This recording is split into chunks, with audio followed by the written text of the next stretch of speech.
ایران نے سرکاری طور پر جو بیان جاری کیا تھا، جس کے بعد عباس عراقچی جو ہیں وہ تشریف لائے، اس میں یہ کہا گیا تھا کہ یہ بائی لیٹرل ہے، یہ دو طرفہ بات چیت. ٹھیک ہے، ایک بات.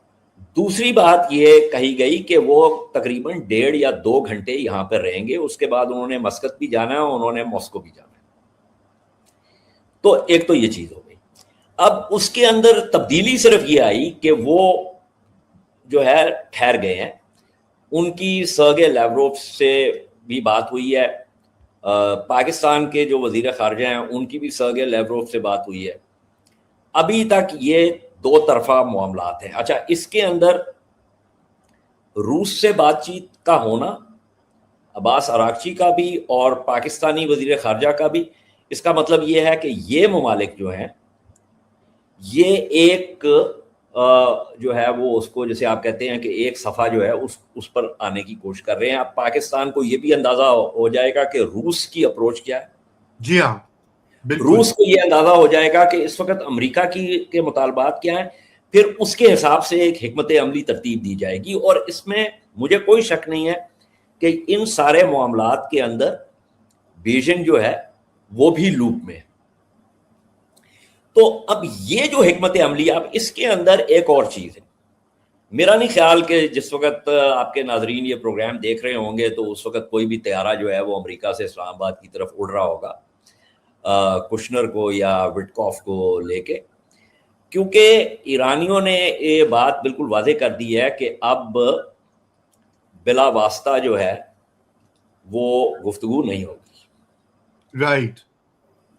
اور یہ جو چیز ہے، یہ دیکھیں بہت سے لوگ جو ہے جتنے منہ اتنی باتیں، بہت سے جو فسادی ہیں، فرقہ پرست فسادی ہیں، وہ ایران کو فرقہ پرستی کے حوالے سے دیکھتے ہیں. ان کو یہ اندازہ نہیں ہے کہ یہ جو کھیل ہے یہ جیو پولیٹیکل ہے. اور ان کو اس بات کا بھی اندازہ نہیں ہے کہ ایران جو ہے وہ اس جنگ میں اس کے پھنسنے کی بنیادی وجہ یہ ہے کہ وہ فلسطینیوں کے حق میں کھڑا ہے. ان فلسطینیوں کے حق میں کھڑا ہے جو کہ سنی ہیں، جو کہ شیعہ نہیں ہیں. لیکن پرستوں کو یہ بات سمجھ نہیں آتی، کیونکہ ان کا جو مزاج ہے، ان کی جو ذہن سازی ہوئی ہے وہ کسی اور فریم ورک میں ہوئی ہے.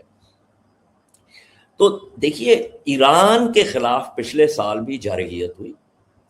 ایران نے جو پہلا وار صہیونی ریاست پہ کیا تھا وہ اس لیے کیا تھا کہ صہیونی ریاست نے حماس کے جو سیکرٹری جنرل تھے شہید اسماعیل ہنیہ، ان کو قتل کیا تہران میں. وہاں سے یہ بات شروع ہوئی تھی.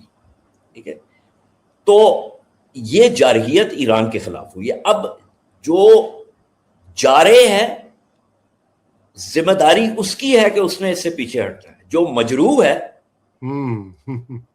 مجروح سے آپ اس بات کی جو ہے وہ توقع نہیں کر سکتے کہ وہ کسی ضمانت کے بغیر جو ہے وہ اپنی کلائیاں کاٹ کے دے دے گا. پچھلے سال بھی گفتگو کے دوران، مذاکرات کے دوران حملہ ہوا، اس سال بھی مذاکرات کے دوران حملہ ہوا. تو اس بات کو مزید آگے بڑھانے سے پہلے میں چاہ رہا تھا کہ یہ نقطہ جو ہے اس کو بالکل واضح کر دیا جائے. نہیں، بہت اہم نقطہ ہے، اور میں سمجھتا ہوں کہ یہ this gives a good opening ہماری جو آگے بحث ہونی ہے اور گفتگو ہونی ہے. تو لیکن اجاز اب یہ بتائیے کہ یہ انہوں نے یہ جو بات کہی تھی ڈپلومیٹک چینلز یا کہ یہ بائی لیٹرل ہوگی ملاقات، لیکن مجھے یہ لگتا ہے کہ یہ زیادہ ایک میسیجنگ تھی، اور میسیجنگ جو ہے وہ یہ کہنا چاہ رہے تھے کہ پاکستان نے البتہ اس کو بائی لیٹرل نہیں کہا، اور پھر اس کے بعد جو جیسے کہتے ہیں کہ پھر بعد میں پاکستان نے بھی اس کو گردان دیا. لیکن اب امریکی آ رہے ہیں، اس کا مطلب ہے کہ کوئی نہ کوئی سہ طرفہ بات تو ہوئی ہوگی، اور یقیناً ایران کی طرف سے بھی تھوڑی رضامندی دکھائی گئی ہوگی کہ ہم اس کو بات چیت کو آگے بڑھائیں گے. مجھے جو اس میں آپ سے پچھلی بار بھی ہماری بات ہوئی تھی کہ پرائمری کنسرن جو ایران کا ہے وہ سیکیورٹی گارنٹی ہے. وہ یہ کہتے ہیں بھئی آپ کوئی بھی مذاکرات کسی بھی ایشو کے اوپر ہم بات کرنے کو تیار ہے, سیٹل بھی کر لیں گے, کمپرومائز بھی کر لیں گے, آپ یہ گارنٹی دیجئے کہ ایران کی سیکیورٹی کو دوبارہ حملہ نہیں ہوگا, ٹارگٹ نہیں کیا جائے گا, کمپرومائز نہیں کی جائے گی. یہ اب آپ کے خیال سے کیا امریکہ اس سٹیج پر آ جائے گا ایٹ سم پوائنٹ کہ where the US guarantees this؟ یہ باقی ساری باتیں بات کی ہیں. دیکھیں امریکہ جو ہے نا, میں آپ کو بار بار ایک بات کہہ چکا ہوں کہ امریکہ جو ہے وہ ضامن نہیں بن سکتا. امریکہ جارح ہے. جس نے آپ پر حملہ کیا وہ کیسے ضمانت دے گا کہ, یا اس کی ضمانت آپ کیسے تسلیم کر لیں گے کہ وہ دوبارہ حملہ نہیں کرے گا؟ ایران تو کہہ رہا ہے کہ ہم گفتگو کریں گے, مذاکرات کریں گے, لیکن ہم ڈکٹیشن نہیں لیں گے. رائٹ. اسلام آباد میں پچھلی دفعہ بھی کیا ہوا, اب تو اس کے بارے میں سب کچھ سامنے آ گیا. شور. یہ ڈاکیومنٹس جو تھے وہ ایکسچینج ہو رہے تھے. مذاکرات جو ہے وہ ایک صلح صفائی کی فضا میں جو ہے وہ ہو رہے تھے. پاکستان خود ان مذاکرات میں میز پر بیٹھا تھا, ٹھیک ہے. سو اس لیے جو کچھ ہو رہا تھا وہ پاکستان کے سامنے ہو رہا تھا, ٹھیک, اور معاملات جو تھے وہ ایک نتیجے کی طرف جا رہے تھے. یہ وہ وقت ہے کہ جب اس نے 6 دفعہ کال کیا وینس نے, ٹھیک ہے. پھر وینس نے نیتنیاہو کو بریف کیا. اس کے بعد آ کے اس نے اعلان کر دیا کہ جی یہ 15 مطالبہ, یعنی ایسے ہوا کہ جیسے اب تک کی جو گفتگو ہوئی ہے وہ ہوئی نہیں, مطالبات پیش کر دیے. تو دیکھیے negotiation by it's very nature means کہ جو بھی متحارب ہیں ان دونوں اطراف سے جو ہے کچھ دینا ہوگا, کچھ لینا ہوگا.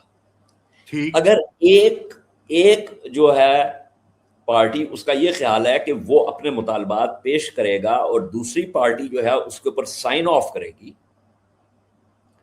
تو یہ تو سرنڈر ہے نا, مطلب یہ مذاکرات تو نہیں ہے.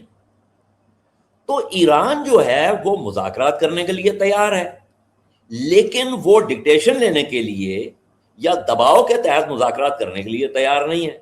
ایک بات تو یہ ہو گئی. دوسری بات یہ ہے کہ میں نے آپ کو غالباً شاید پچھلی دفعہ آپ کے ساتھ یہ بات ہو رہی تھی, یا مطلب میں نے مختلف جگہوں پہ یہ اتنی دفعہ بات کی ہے کہ بائی ڈونٹ ریکال کہ یہ میں نے آپ سے کی ہے یا نہیں. دیکھیے یہ معاملہ آگے بڑھ سکتا ہے, لیکن اس کے لیے پہلی چیز جو ہمیں بھی سمجھنے کی ضرورت ہے, پاکستان کو بھی, پاکستان میں نا ایک بے صبری پیدا ہوتی چلی گئی تھی. میں نے اس کے بارے میں ٹویٹس بھی کیے.